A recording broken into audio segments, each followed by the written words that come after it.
আসসালামু আলাইকুম প্রিয় ভাইরা, আপনারা শুনছেন মোশাররফ হোসেন খান রচিত সাহসী মানুষের গল্পের প্রথম খণ্ডের শেষ অংশ।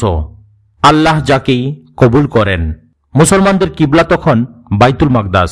কাবাঘর তখন কিবলা হয়নি মুসলমানদের জন্য। সবাই বাইতুল মাকদাসের দিকে কিবলা করে নামাজ আদায় করেন। দয়ার নবী মুহাম্মদ সাল্লাল্লাহু আলাইহি ওয়াসাল্লামও। কিন্তু একজন ব্যক্তি কেবল বেঁকে বসলেন না। সবাই বাইতুল মাকদাসকে কিবলা করলেও তিনি করবেন না, নামাজ আদায় করবেন না সেদিকে ফিরে।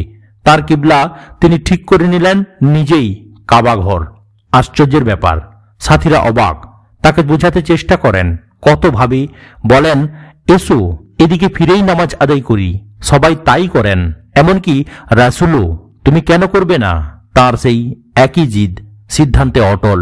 না, সবাই ওই দিকে ফিরে নামাজ আদায় করলেও আমি তা করব না। আমি পারবো না মক্কার কাবাকে পেছনে রেখে শামের দিকে মুখ করে নামাজ আদায় করতে। কেন পারবে না? জবাব দেন না তিনি। মুখটা তার গম্ভীর হয়ে যায়, ভারী হয়ে ওঠে চোখের দুটো কোণা। সবাই তাকিয়ে থাকেন তার দিকে, তাদের চোখে মুখে অপার বিস্ময়। কথাটি কানে গেল রাসূল সাল্লাল্লাহু আলাইহি ওয়াসাল্লামের।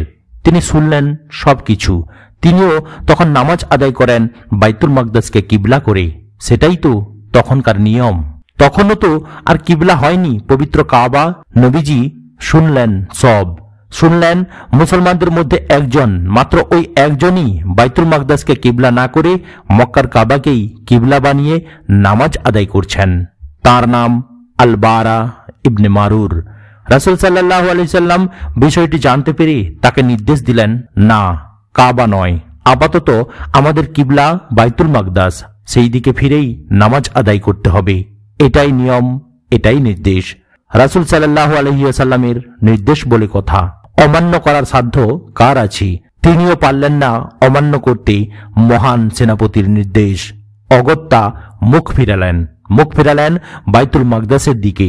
কিন্তু মৃত্যুর সময়ে তিনি আবার সেই আল বারা ইবনে মারুর তার পরিবারের লোকদেরকে বললেন, তোমরা আমার মুখটিকে ঘুরিয়ে দাও কাবার দিকে, আমি কাবামুখী হতে চাই। তার শেষ ইচ্ছা পূরণ করলেন তার পরিবারের সদস্যরা। আল বারা ব্যতিক্রমী এক সাহসী পুরুষ। তিনি প্রথম ব্যক্তি যিনি কাবার দিকে মুখ করে প্রথম নামাজ আদায় করেছিলেন। আবার জীবনের শেষ সময়ে তিনি কাবাকে কিবলা করেই মৃত্যুবরণ করলেন। স্রোতের বিপরীতে স্রোত। হযরত আল বারা ইবনে মারুর ছিলেন আকাবার শেষ বায়াতের একজন সদস্য। এই বায়াতের একজন সদস্য ছিলেন বিখ্যাত কবি কাব ইবনে মালিক। তিনি আল বারাকে জানতেন, খুব কাছ থেকে দেখেছিলেন তাকে, মিশেছিলেন বন্ধুর মতো, একসাথে কাটিয়েছেন জীবনের অনেকটা সোনালী প্রহর। কবি কাব তিনি বর্ণনা দিয়েছেন সেই প্রথম আলোকময় সময়ের। বলেছেন সূর্যের ডানা খোলার সেই প্রথমকার কথা। তাদের কওমের সবাই পৌত্তলিক। ইসলামের সুবিশাল ছাদের নিচে তখনও তারা জমায়েত হয়নি। উদ্ভ্রান্তের মতো কেবল ছুটছে আর ছুটছে মিথ্যার পেছনে। আঁধার অরণ্যে ক্লান্ত তারা, অবসন্ন। তাদের প্রয়োজন এখন একটু বিশ্রামের, একটু আরামের, একটু শান্তির। কিন্তু কোথায় সেই চিরন্তন শান্তি? কওমের সবার চোখে মুখে জিজ্ঞাসার বৃষ্টি। হ্যাঁ, সেই শান্তি আছে একমাত্র আল্লাহর ইবাদতে। সেই শান্তি আছে কেবল রাসূল সাল্লাল্লাহু আলাইহি ওয়াসাল্লামের আনুগত্যে, ভালোবাসায়। ব্যাস, তারা সিদ্ধান্ত নিলেন রাসূল সাল্লাল্লাহু আলাইহি ওয়াসাল্লামের হাতে বাইয়াত হয়ে ইসলাম কবুলের। তবে আর দেরি কেন? দেরি নয়, ঠিক করলেন এবার হজের মৌসুমেই তারা যাত্রা শুরু করবেন আল্লাহর দিকে, রাসূল সাল্লাল্লাহু আলাইহি ওয়াসাল্লামের দিকে, মক্কার দিকে। হজের মৌসুম উপস্থিত, কওমের কাফেলাও প্রস্তুত। তারা রওয়ানা দিলেন মদিনা থেকে মক্কার দিকে। কাফেলার অগ্রসেনানী বয়োজ্যেষ্ঠ প্রবীণ নেতা আল বারা ইবনে মারুর। তার নেতৃত্বে কাফেলা এগিয়ে চলেছে সামনের দিকে ক্রমাগত। তাদের সাথে আছে রহমতের ছায়া, ভাসমান মেঘ, প্রশান্ত আকাশ, ঝিরঝির বাতাস। তারা এগিয়ে চলেছেন আঁধারের প্রাচীর ডিঙিয়ে আলোকিত উদ্যানের দিকে। তারা পৌঁছে গেছেন আল বাইদার উপকণ্ঠে। এ সময়ে আল বারা তাদের দলনেতা বললেন, শোনো, এই যে আমার সাথীরা, তোমরা শোনো, আমি একটি সিদ্ধান্ত নিয়েছি। জানি না তোমরা একমত হবে কিনা। কাব সহ কাফেলার সবাই তাকালেন দলনেতার দিকে, জিজ্ঞেস করলেন, বলুন কি সেই সিদ্ধান্ত আপনার? বলুন। আবু বিশর মুখ খুললেন। আল বারা ইবনে মারুর বললেন, আমি সিদ্ধান্ত নিয়েছি এই গৃহ অর্থাৎ কাবার দিকে মুখ করেই সবসময় নামাজ আদায় করব, আর কখনো কাবাকে আমার পেছনে রাখব না। তার এই সিদ্ধান্তের কথা শুনে কওমের কাফেলা তো হতবাক, সেই সাথে কাবও। বলেন কি সর্বনাশ! তারা অনুরোধের সুরে বললেন, কসম আল্লাহর, এমনটি করবেন না। আমরা তো জানি সবাই শামের দিকে মুখ করে বাইতুল মাকদাসকে কিবলা করে নামাজ আদায় করেন। এভাবে নামাজ আদায় করেন আমাদের প্রাণপ্রিয় নেতা দয়ার নবীজি মুহাম্মদ সাল্লাল্লাহু আলাইহি ওয়াসাল্লামও। সুতরাং আপনি একা একা এমনটি করবেন না হে আবু বিশর। তাদের কথা শুনে একটু হাসলেন কওমের প্রবীণতম নেতা আল বারা ইবনে মারুর। বললেন, আমি সিদ্ধান্তে অটল। আমি ওই কাবার দিকেই মুখ করে নামাজ আদায় করব। কি আশ্চর্য! নামাজের সময় উপস্থিত হলে সত্যি সত্যি তিনি সবার অনুরোধ উপেক্ষা করে নামাজ আদায় করলেন কাবামুখী হয়ে। সবাই তো বিস্ময়ে বিমূঢ়। কি এক অবাক দৃশ্য! কাফেলা সবাই নামাজের জন্য দাঁড়িয়েছেন শামের দিকে মুখ করে, বাইতুল মাকদাস তাদের কিবলা। কিন্তু একজনই কেবল ঘুরে উল্টো দিকে মুখ করে দাঁড়িয়েছেন, তার কিবলা হলো কাবা। মক্কায় পৌঁছানোর পর আল বারা এবং কাব দেখা করলেন দয়ার নবীজির সাথে। তিনি তখন চাচা আব্বাসকে নিয়ে বসেছিলেন মসজিদের এক কোণে। তারা উপস্থিত হলে রাসূল সাল্লাল্লাহু আলাইহি ওয়াসাল্লাম চাচাকে জিজ্ঞেস করলেন, আপনি কি এই দুজনকে চেনেন? আব্বাস বললেন, কেন চিনব না? এই হলেন আল বারা ইবনে মারুর, গোত্র নেতা, খুবই প্রভাবশালী।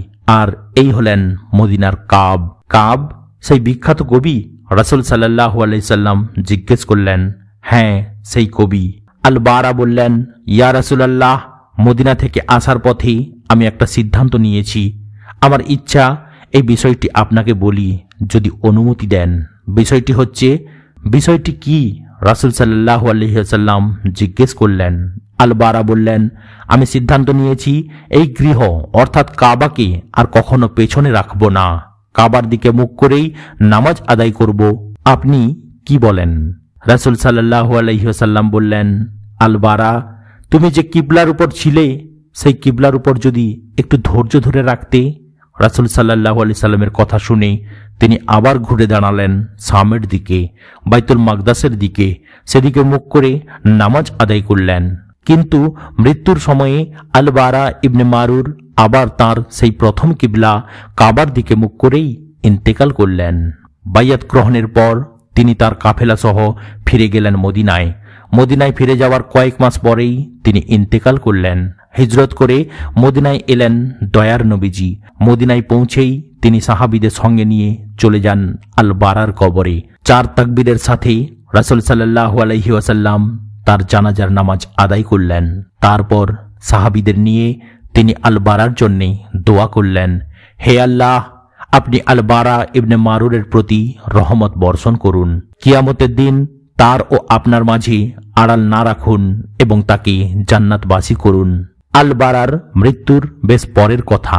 রাসূল সাল্লাল্লাহু আলাইহি ওয়াসাল্লাম মদিনায় আছেন মদিনার সেই গোত্রপতি, সেই প্রথম কাবামুখী নামাজ আদায়কারী আল বারা ইবনে মারুর বাড়িতে। আল বারার স্ত্রী দয়ার নবীজি এবং তার সাথীদের জন্য দুপুরের খাবারের আয়োজন করছেন। রাসূল সাল্লাল্লাহু আলাইহি ওয়াসাল্লাম দুপুরের সেই খাবার খেয়ে আল বারার বাড়িতেই জোহরের নামাজ আদায় করার জন্য দাঁড়ালেন। সাথে আছেন তার সাথীরা। তারা দাঁড়িয়েছেন সেই বাইতুল মাকদাসের দিকে মুখ করে। 2 রাকাত নামাজ শেষ হতেই দয়ার নবীজি পেয়ে গেলেন আল্লাহর পক্ষ থেকে নির্দেশ এলো কাবামুখী হয়ে নামাজ আদায় করার জন্য। আল্লাহর পক্ষ থেকে নির্দেশ পাওয়ার সাথে সাথেই ঘুরে দাঁড়ালেন নবী মুহাম্মদ সাল্লাল্লাহু আলাইহি ওয়াসাল্লাম। ঘুরে দাঁড়ালেন বাইতুল মাকদাস থেকে কাবার দিকে। তখন থেকে কাবাই হয়ে গেল একমাত্র কিবলা মুসলমানদের জন্য। কি সৌভাগ্যবান আল বারা ইবনে মারুর! তার সেই সৌভাগ্যের কি কোনো তুলনা চলে? তিনিই তো প্রথম যিনি কাবাকে প্রথম কিবলা বানিয়েছিলেন। আর মহান রাব্বুল আলামিন সেই কাবাকেই চিরকালের জন্য কিবলা হিসাবে কবুল করলেন তার অপার করুণায়। আল্লাহ পাক যাকে কবুল করেন এভাবেই করেন তাকে সম্মানিত, আলোকিত। আজ এখানেই সমাপ্ত হলো। চ্যানেলটির অন্যান্য ভিডিওগুলি দেখার জন্য দয়া করে সাবস্ক্রাইব করুন, লাইক, কমেন্ট এবং শেয়ার করতেও ভুলবেন না। আসসালামু আলাইকুম ওয়া রাহমাতুল্লাহি ওয়া বারাকাতুহু।